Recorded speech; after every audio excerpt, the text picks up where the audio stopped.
Hey guys, this is Crap Hunter and welcome back to World of Tanks. Woo!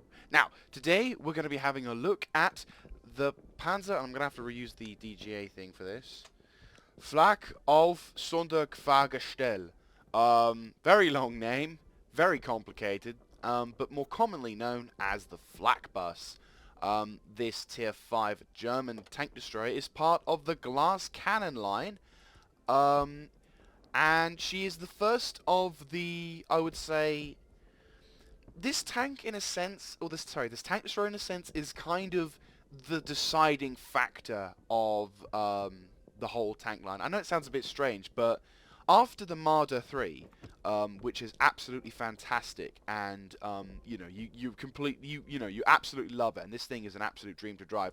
This thing pretty much is like, right, if you really want to go down this line, this is what tests your patience, because as much as, the end result being absolutely great, you have to go through a fair amount of shit, and you still have to treat this thing ever so differently to other tank destroyers in order to get this thing to work effectively, because, I mean, after this, it's pretty much more of the same sort of thing as you go down the list. So this is sort of like, if you want to go down here, you got to pass this test.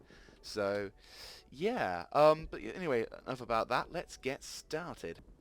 So, hit points, you have 350, which is the same as the Stug. And if I'm not mistaken, a fair amount of other tank destroyers. Let's have a little look-see. The Chinese don't have tank destroyers. The S-35CA, she has 330, so you're 20 better than her, but the French never have decent hit points. You already know what that is.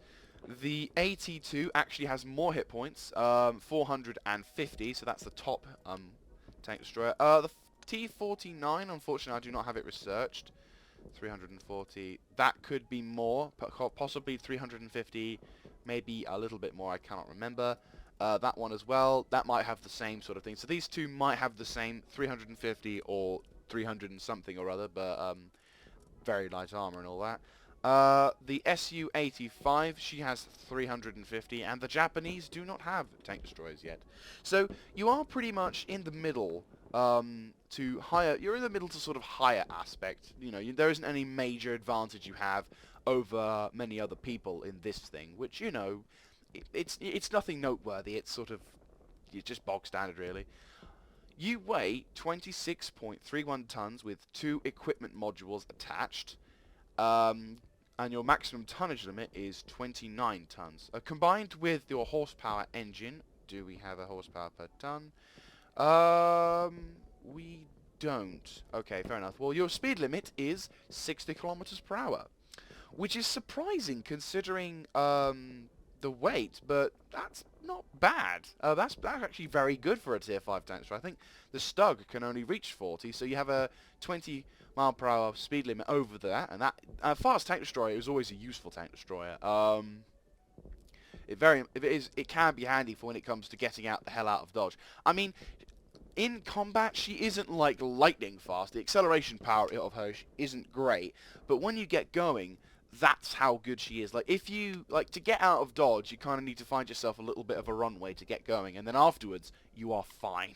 You are so fine. You don't have to worry and all that, but it's very useful having a 60 kilometers per hour, because then once you can kind of, if you're supporting your team, and most of them are mediums, you can catch up to them eventually, which is pretty useful. This in combination with a 48 traverse speed, now that is immensely useful. Obviously, if the occasion should rise to have to deal with someone trying to sneak up on you, you most certainly can deal with them effectively. But yet that said, I always like it whenever I see a tank destroyer with lots of traverse speed, because that means I can be somewhat more hyper-aggressive on that one. Now, the armor. It is no surprise that as I say, everyone talks about these things, and I call it the glass cannon line, because obviously nearly all of these tank destroyers in the German tech tree along this line will have little to no armor to defend themselves with, and this is one of the first ones that it really, as I said, this is the part of the tank which is the endurance test. I am going to use, though, a different program to sort of highlight in a sense, which parts of this tank are absolutely terrible. It's almost pointless me trying to use it, but I might as well go for it. And if you're wondering what I'm talking about, basically I'm going to be using the Tank Inspector from now on to show you armor values and to show sort of, well, I'll be honest with you, I haven't really used it before, so for maybe the first few times, it'll be, see how it goes sort of thing. But on this one, though, hopefully you'll see, on this one, we'll just show how much armor you actually have. So I'll see you in the Tank Inspector program. So, this is Tank Inspector. This basically is a free program, uh, by, created by probably what I would call the best kind of company, or the best, most awesome name I've seen thus far. Smelly Rivers. I kid you not. Smelly Rivers is the company's name. Basically, this program is like, as I said, it's a free program which allows you to look up the stats and armor values of pretty much any vehicle you would like. I will post a link in the description down below for you guys who really want to get this thing. A little bit of advice on the installer. When it asks for your email and stuff and like password, it's not linked to your World of Tanks account. It might say when upon installing, "Ooh, we're finding your World of Tanks stuff there." It doesn't actually say, "Ooh, we're gonna find your World of Tanks folder" and all that. It's nothing like that at all. It's basically just trying to find out all the tanks. It's basically it just needs a link to where your World of Tanks game is, so that way it can show you the stuff. But anyway, so for this one, we're going to be using the Flak Bus, as you can see. And what we'll be doing now is we're going on to the collision model. Boom! Or I say the collision model.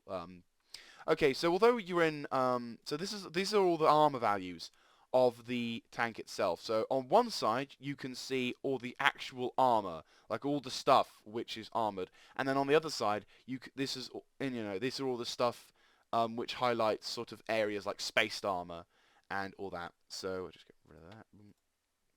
So on this one, you can see that the most armored part of this vehicle is the front, being 20 millimeters thick. The second most armored thing is in a sense, the highest armored thing is the gun, being at 35 millimeters, which is quite strong. Everything else, though, that's zero. Literally, that is actually zero. So that thing will not stop anything. Even a tier 1 gun could rip you apart. There is a very tiny 6 millimeters worth of armor. So as you can see, although you get 10 millimeters worth of armor for protection, most if not all of most if not all of shells will kill you. Unfortunately, you can be derped so bad.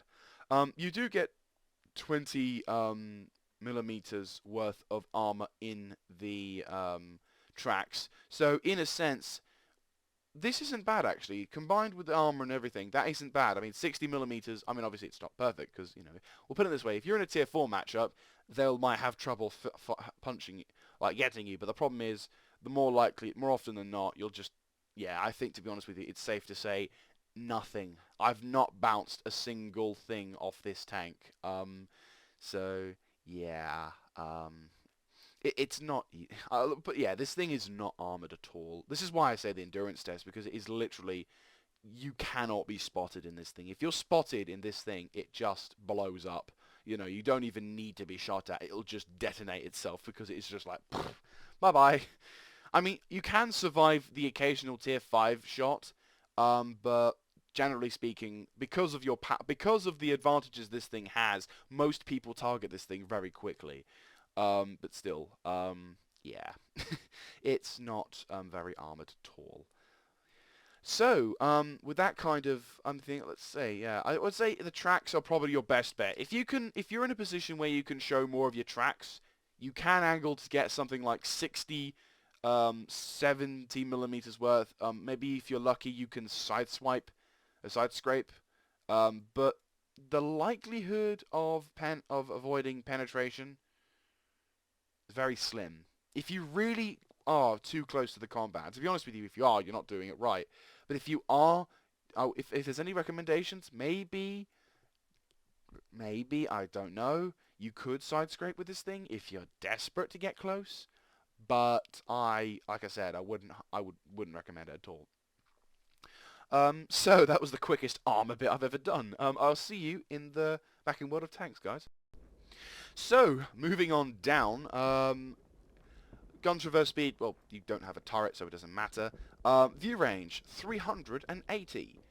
Now that's pretty good. I mean, bearing in mind you're an open-topped vehicle, so naturally you will have an advantage over a fair amount of other tank destroyers, which are closed-top. You can tell the difference. 310, you have an advantage over 70 over the Stug. Let's have a look, see at how that compares with other tank destroyers. The French, I believe, if I'm not mistaken, yes, they are better than you by 20, so 400 view range, which is pretty good. Pretty good indeed. We already know what that one is. The British 82, what is his view range? 310. Similar, pretty much the same as the Stug. What about the T49? Because that can be open-topped. 370. So, not as good as you. You're down by 10, but that's pretty pretty good. What about the American, the M10 Wolverine? Ah, actually no, they have upgradable turrets. So what does that mean?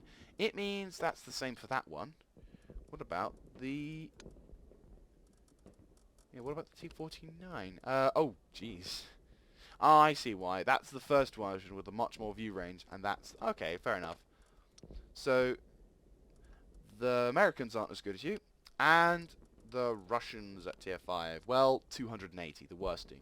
So, once again, you're not, like, at the top, but at the same time, you are not... You're still in the high leagues when it comes to stuff like that, which is very useful, especially considering the fact that, considering what you've got to sort of answer once you've spotted the target, which we'll go on to in a minute.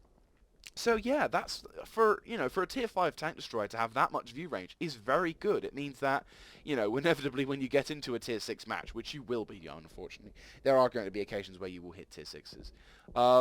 You will actually be able to do really quite well when it comes to spotting. Moving on to signal range, you only have access to a FUG 8, which, if I'm not mistaken, which gives you a lovely 550 signal range. Now let's have a look-see once again at your counterparts. Les Français. The French get a tier 7 one, which means you're better than the French, which is lovely. The Stug gets a FUG 7, which means she only has 415, so that's an extra advantage over your counterpart. The 82, what does they get? Oh, they get a tier 8, which gives them 550, which I believe is better than you. No, it's the same. So you get the same. So the British are on par with you, which is cool. What about the Americans? No. Yeah, they get a tier 6 at one point, which for a while, and then they get a tier 10. And considering, yeah, if you've played through when you play through the Mate A1, you can have access to it. So if you've completely researched through it, they're going to have a tier 10 radio, which means they're better than you. What about the Wolverine? The Wolverine has access to a tier 9 radio, so yeah, unfortunately, regardless of that, both Americans are better than you by far, for some reason. What about the Su-85? The Su-85 has access to a tier 8 radio, but it's only 525. So you're not so good when it comes to radios. I mean, yeah, the Americans are on top of the league, but you're not that. Like I said, once again.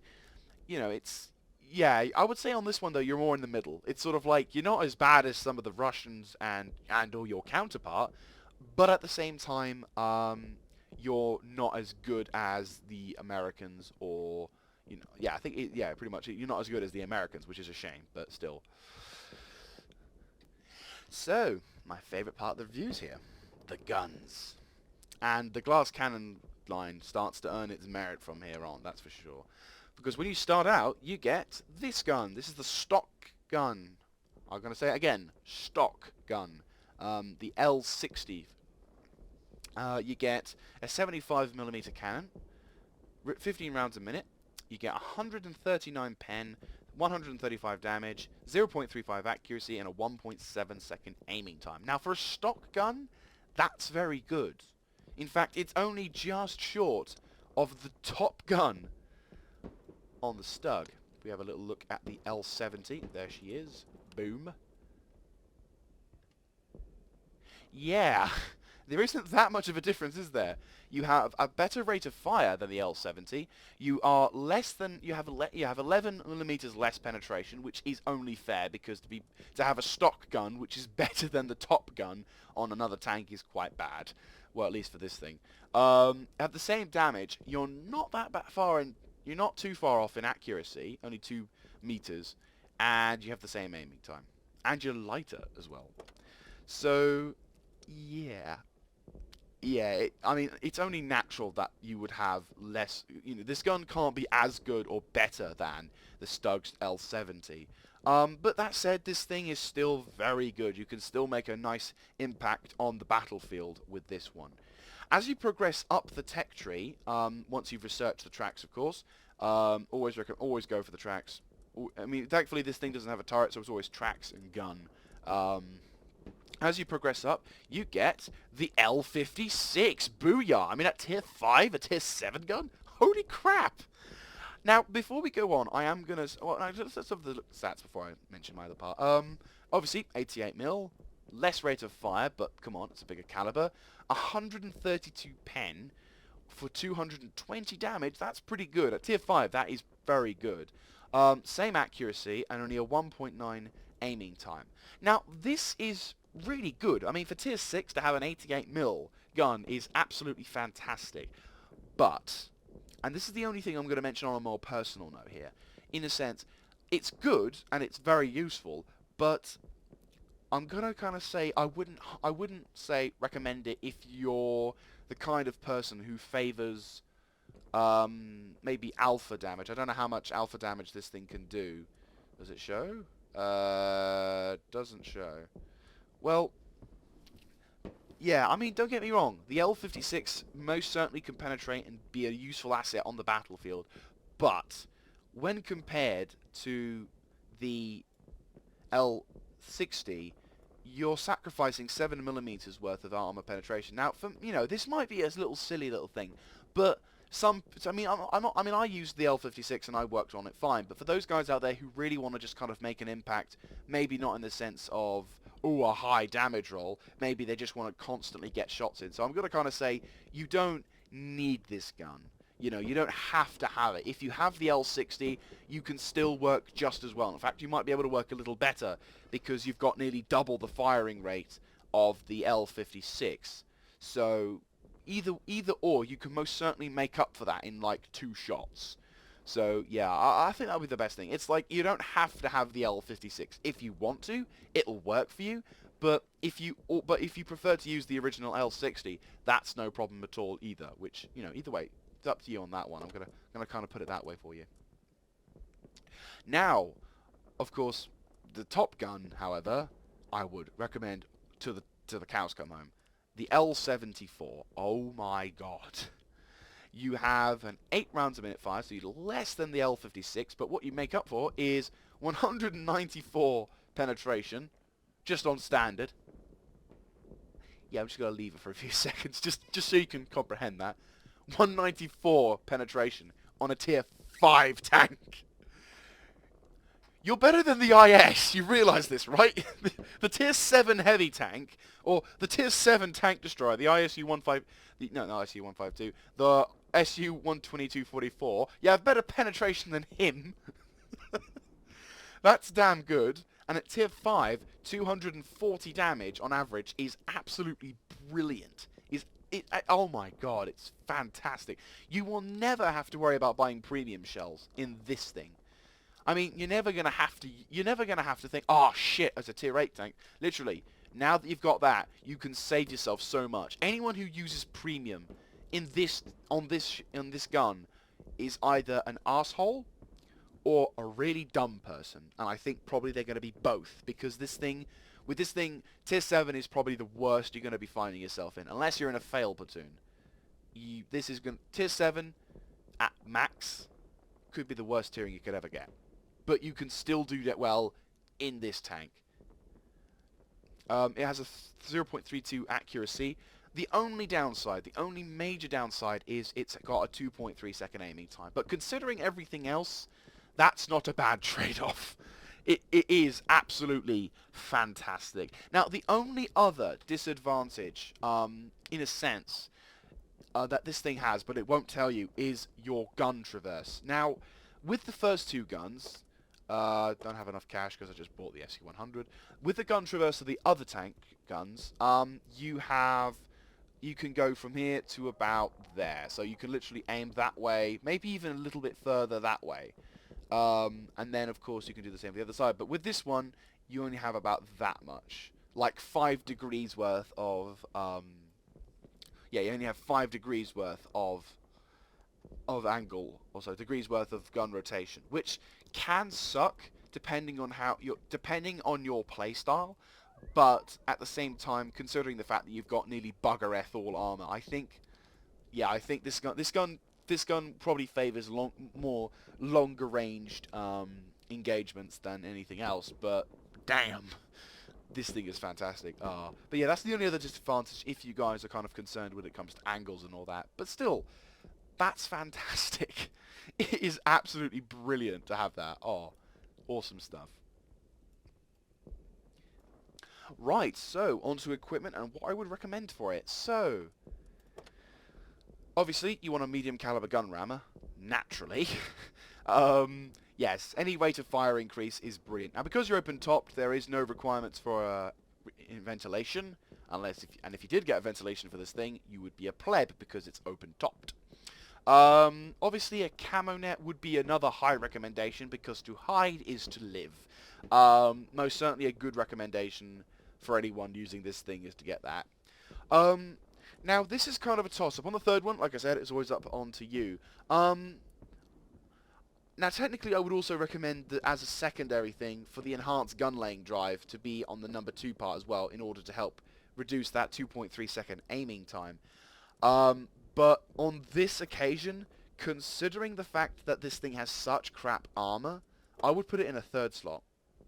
I think hiding is more important. Of course, you also have the choice of a binocular telescope, if you want to really start shooting from long distance ranges. I mean, you have got a very good view range, don't forget. So having, but that said though, having an extra binocular telescope, this thing would, the tactics this thing has, it would certainly favour it if you were that kind of person in tactics.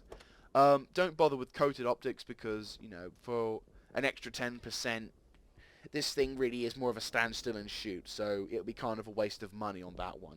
But a binocular telescope, you can most certainly put on that one. So yeah, everything else is kind of not really necessary. I mean, like I said, spore liner perhaps if you're at low. I suppose a spore liner would be like the third thing, but considering you have such a low health pool, if you get shot by pretty much any kind of explosive, you're gonna die. So yeah, highest recommendation: enhanced gun laying drive and binocular telescope. Second recommendation: medium spore liner, but don't really bother. Everything else, don't even bother with that. But that would be like the only small thing I would recommend otherwise, other than that and that. So yeah. For crew skills, camo. Most of your crew need camo, except the driver for clutch braking. I know you've got a 48 traverse speed, but clutch braking, to add on to that 48 traverse speed, never hurt anybody. And considering the fact that the rest of your crew will be having to train up in that, yeah, camo it up, most certainly. Once you've got 100% on your camo, though, swap it out for 6th Sense for your commander, because to be able to see, to be able to know when you've been spotted is a lifesaver. I can most certainly recommend that. Now, weirdly enough, you've got 2 gunners. Now, what you can do once one of you has once one of you've trained up in that, swap out the camo for Deadeye. Because then that way you can do it has the chance of increasing the chance to cause damage to an enemy vehicle and modules and crew. And then of course once you've got the Deadeye thing, retrain on camo. For your other gunner, once he gets 100% on camo, swap that out for designated target. This basically means that your opponent is visible for an extra 2 seconds. Now that can mean that it gives you a chance to kill him, or it gives your team a chance to kill him, and a dead tank is a good tank. So yeah, obviously once you've got the designated target, go straight back to that. Camouflage. Once you've done that, once you hit 100% back on camouflage for this gunner, maybe go armorer. And then give your other guy like something simple like I don't know. He'll already have designated, so you just give him something simple like firefighter. Not that it'll do much, but anyway. For your driver, naturally, as I said, give him clutch braking, because then that way you can increase your turning speed. Also, afterwards, you can give him off-road driving. This reduces ground resistance when driving on soft and moderately soft terrain, which is very useful. Afterwards, camo. Yeah, camo indeed. If you are desperate, you can swap it out for preventative maintenance, but like I said, this thing has such low hit points, it doesn't really matter. Just focus on stuff of hiding. So driving, then hiding. Then if you really want to, give it something like repairs and then firefighting or whatever sort of helps you out on that one. Now you actually have two loaders on this one. Once they've hit to 100%, give one of your loaders safe stowage, because to be ammo-racked in this thing is... I don't think I've ever been ammo-racked in this thing because I've died beforehand, but if you can be ammo-racked, it's always useful. Then swap it out for repairs. For your the other loader, I would actually recommend something. Probably swap it out. Once you've got 100% on that, swap it out for Adrenaline Rush. This basically gives the ability... It basically accelerates gun loading if the vehicle has less than 10% of its hit points left. And considering that the occasional time that you cock up and you are just about alive, this could prove to be very useful when it comes to you being the last person alive in a match. And especially with this gun, to have a faster firing rate as it falls down. That's a good thing. I would state that would be a very useful skill to have for your tank. Now, because for some reason that your commander is, just to go to radio operator, if your commander is a radio operator as well, once you've got like your Sixth Sense skill, then maybe go off and get something like maybe Eagle Eye. For radio operator skills, maybe situational awareness to help with your view range. Or, actually no, signal range. There we go, even better. Signal range would be a better choice, because to increase your signal range on this thing wouldn't be a bad idea, considering that although you're not like you're not like desperately low on view range, signal range, to have an extra buff of signal range would help. So, yeah. And so, that's about it for this talking part of the review. I've got a couple of replays, actually. One when I've got the L56 to highlight the tactics you can have for that. And the other replay is when I have this lovely beauty. And this hopefully can sort of show the kind of tactics which can work for you when you're driving this vehicle. So I'll see you in the replay, guys. And we're back. And we are on... This is actually a previous version, patch 8.9. I was in a platoon with Bidden and Da Penguin from DGA. And I have the L56 gun, and as you can see, if you notice here, I have a lovely turning traverse. Not how much, unfortunately, I can't remember now, but we're looking at about 10, maybe 15 degrees, maybe even 20. So yeah, like I said, because of this gun here, I had to apply much different tactics. Several different tactics in this one. This one we're on encounter mode on Redshire. We're actually in a tier 6 matchup. Bidden and Penguin are both in a T1 heavy. I go up to the top to head over to support the action on this one. And like I said, you have to try and change the...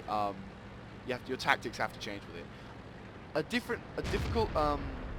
A disadvantage that this tank has is virtually no gun depression.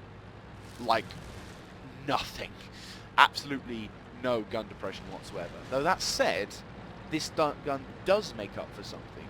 Of gun elevation.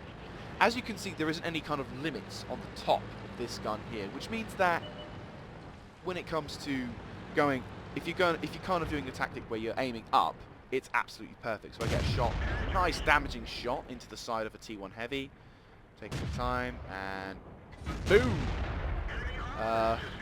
There you go, my first kill. So yeah, quick firing action.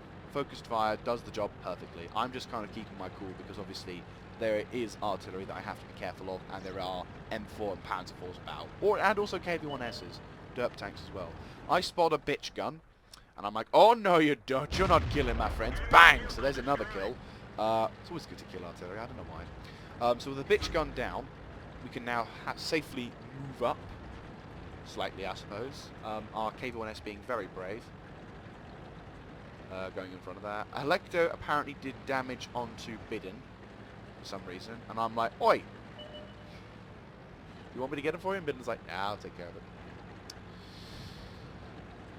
So we now move on to the base, and unfortunately our Panzer 38 NA, despite making a brave attempt at trying to cap early, unfortunately fails in his and sadly, because the enemy tanks are behind buildings, we cannot support them. I try and move into a better position to try and see if I can get any kind of shot, but unfortunately I am not in a good enough position, or can I support. The T-150 does get a kill, and I spot another bit of artillery. And I'm like, aha! But unfortunately he's behind a hill. Of course, I missed the opportunity to get a shot in on those two heavies over there. I was focusing a little bit too much on artillery. Bang! And he's gone. So now we've completely cleared the enemy of their artillery support. I feel like a seal clubber. Bang! And there's the poor bastard destroyed. And then I start shooting on the Panzer IV. Luckily he doesn't have a derp. Somehow I get the kill. And then I notice that we have heavies inside the cap zone. So now it's a case of, right, this is not looking good for the game. Bidden and Penguin are on the way. I throw in a nice high damage roll on the Churchill 1. Unfortunately, the Churchill does get to escape behind a hill before I can have a shot on him. Moving on down towards the town, the game is now starting to look like a desperate situation. Penguin and Bidden are hurriedly rushing. I'm trying to move into position so I can get a shot on the outskirts of town.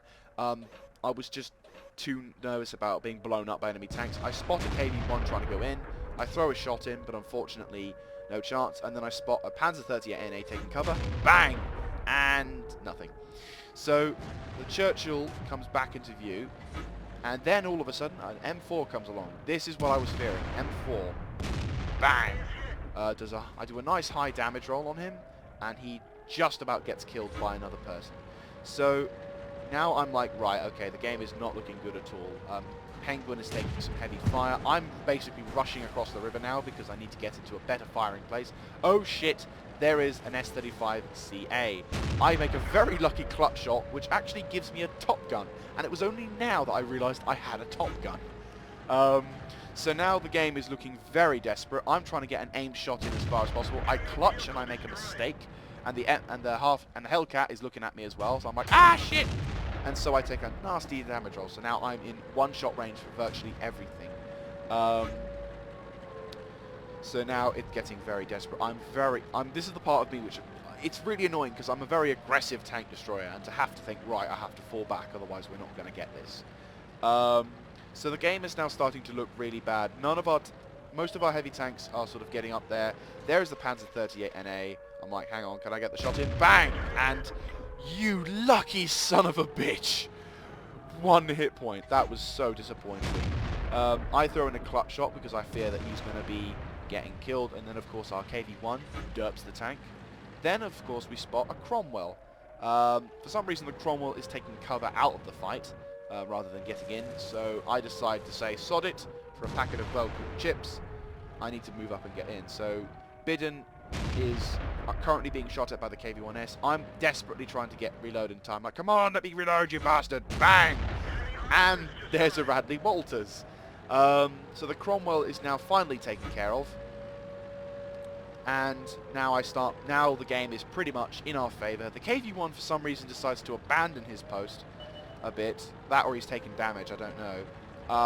And yeah, that guy's pretty much screwed. Unfortunately, Penguin's corpse, blocks me from getting another shot in on that tank. But yeah, so that's the game sorted. So yeah, a Radley Walters with the L56.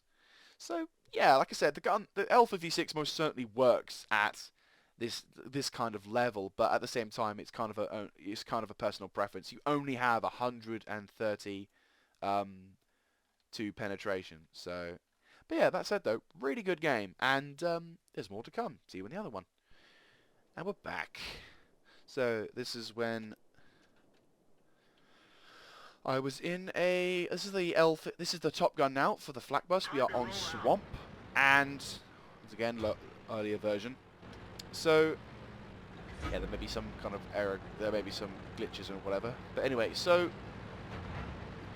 yeah, on this map, I mean, to be honest with you, I'm not a big fan of this map now. I mean, it's all right, but it depends on what tank you're in. On this map, I actually had very good tiering, tier 5 style, and I decided to take the right flank with the heavy tanks because not only did I go with the heavy tanks, but because not many people. It was like the first time I decided to go right on this one, so I was like, oh, okay, let's have a look see. I don't know why it's lagging all of a sudden, but I suppose that's because it's the right version. So yeah, the game sort of starts off a little early. We've got a couple of enemy scouts coming into it. There's the enemy tier 3 tank out there. I go into aiming mode, take my time, miss the first shot, clutched it a bit too much, so I just take my time with this one. Very good accuracy, bang, and there's a scumbag gone. By this point, I'd noticed a Panther 38T, so I'm like, right, here we go. Get into position, take your time, hello, bang, and you're gone. So there's another kill. Then there's an enemy Sturm. Now he's a natural enemy, so bang, I've got to sort him out. Ah, shit. Oh, shit. Gotta get out of there, Ah! And then there's another Stug. Oh, God. And, oh, am I glad that this was not patch 8.10. So I throw in another shot, which unfortunately it ricochets off the top. So now I'm in a state of fear, because obviously if the Stug comes round, I won't have a chance of killing him. So I'm thinking, right, bugger this, I'm going to have to fall back and defend myself. So I decide, instead of backing off completely, which will take me slower, I then try and I gun it to a bit of solid cover. So I'm sort of looking around, trying to see what teammates I've got left and all that. And then I mark the enemy Stug's position on the map and just say, watch out guys, there's a TD there, he's on low health, and he's on a Stug. I think he had a derp gun, if I'm not mistaken. But yeah, so there's the enemy Stug waiting. Bang! And our KB-1 just knocked him out, which is lovely. So this game so far is looking out... oh, there's me trying to be hip. So this game so far is turning out to be quite good. Unfortunately, I've taken lots of damage, so I can't be as aggressive as I used to be. And that's how annoying this tank can be sometimes. It's literally, if you get shot once by anything, pretty much anything, if that has a decent enough penetration and damage, you're reduced to just standing still and waiting for the rest of your team to move up. Luckily in this game, I had a reasonably decent team on this one. Our opposing KB1 is getting a little bit stroppy. So at this point I decide to go supportive action, and so I'm just keeping an eye out for it. Ever aware that there is an enemy Flak Bus out there which can do some serious damage, and oh, hello, look at that. Tree movement. Who could that be? Huh. Oh, would you look at that? Flak Bus. So the enemy Flak Bus makes a silly maneuver, and, I mean, not a silly maneuver, but he kind of revealed his position, and that's how to fail in a Flak Bus. So there is another kill. And so I have to back up now to get shots in on the KV-1. So he could be a real threat to the team, but with the very nice L71, I reduce his health very quickly, and boom! There is a fourth kill. So, yeah, awesomeness. So now that we've done that, I've cleared up the enemy position to allow my teammates to move up and take up the better defensive positions. And now the game is kind of... We've pretty much won this now. There's only a few remaining enemy tanks left. Oh, there we got an AMX-40 on the team. Oh god, we've just spotted the AMX-40 on the radar. Oh jeez, this is going to be a challenge. Enemy Lehman Russ decides to show his face, though he's in a very good position because I have very little shots on him. Bang! I do a very good clutch shot right into his commander's cupola, which is very useful, but unfortunately by this point, these are out of my range. But I do have a shot on the enemy Panzer tank, of which he is looking at me as well, so I have to clutch it a bit, but then by that point he's gone, and I am 5 kills up at the moment. So as I make sure not to do anything stupid whilst moving down, our forces spot a Lorraine 39 Slam, but unfortunately I just can't get to him at that point. And so now all that is left is the dreaded AMX-40. Oh, I'm pretty sure that our KV-1 and Stug players will have a hard time taking this one out. So yeah, that will. But to continue on though, this is how effective. Oh, there's the AMX. Watch out, guys. He's a dangerous foe. But yeah, this is what I love about this tank, is that given the circumstances, you can certainly do an amazing support action, and with your high damage, you can pretty much clean up the enemy team relatively quickly, like they did the AMX-40, surprisingly. So yeah, there it is. The L71 gun for you. I'll take you back to the garage now. And so, there you go. That is the Flak Bus. She's a difficult tank to get through, I will be honest with you. The grind is not pleasant. When you're on the L56, that match that I had with the 8 kills was like one of the only, I haven't had many decent matches with this thing, but when you have a decent match with this thing, it is so satisfying. I mean, once you have the L71 as well, your day just goes that much better. But yeah, so, I would still state that this is the test, because, after this, although after this you get the Nashorn, which has better armor, you're in tier 6 land then. And then obviously it, progressively gets more, difficult, like now, still on the stock gun, and still desperately trying to get the top one. So, yeah, I would say the Flak Bus is like the endurance test. It's are you willing to go, the rest of the tiering? Because it only gets, in a sense, worse from here on in. Whereas with the Stug, although you haven't got much armor, at least you have a chance of ricocheting something. And then, of course, you go on, which then gives you this lovely beauty with nice, decent armor and all that.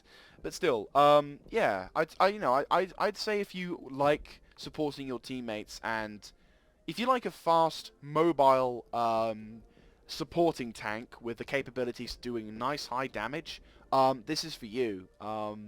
You can be aggressive and do sort of the charge-in, but I wouldn't recommend it considering the fact that it only takes one derp to kill you or one arty to kill you.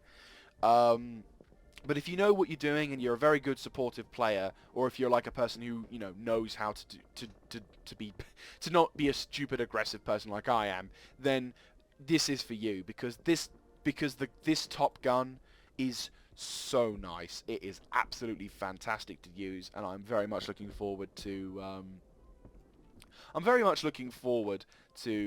getting higher, even higher. I mean, when you get to the Nashorn as well, it's yeah, this gun is fantastic. This tank is fantastic, and if you can work around the difficulties, you can most certainly do brilliantly in a game.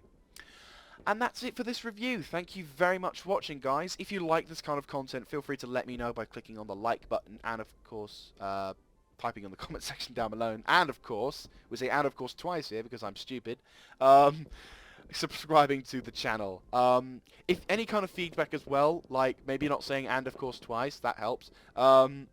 Or anything like, how I did the the armor and tank inspector thing. This is like relatively, I will be honest with you, it's the first time I've ever used tank inspector in a review before, so there will be minor hitches here and there, but hopefully once I'm getting into other tanks and doing reviews on other tanks, we should be able to be alright with that one.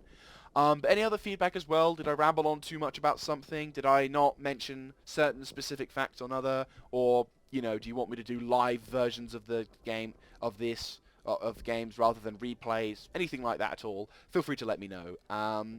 Only thing I'll ask is no trolling, because I'll just mistake you for a troll and I'll delete your comment. And your maybe valid reason may be excluded because of that. So, no trolling, please. Anyway, thank you very much for watching, guys. This is Crap Hunter signing out. I'll catch you next time.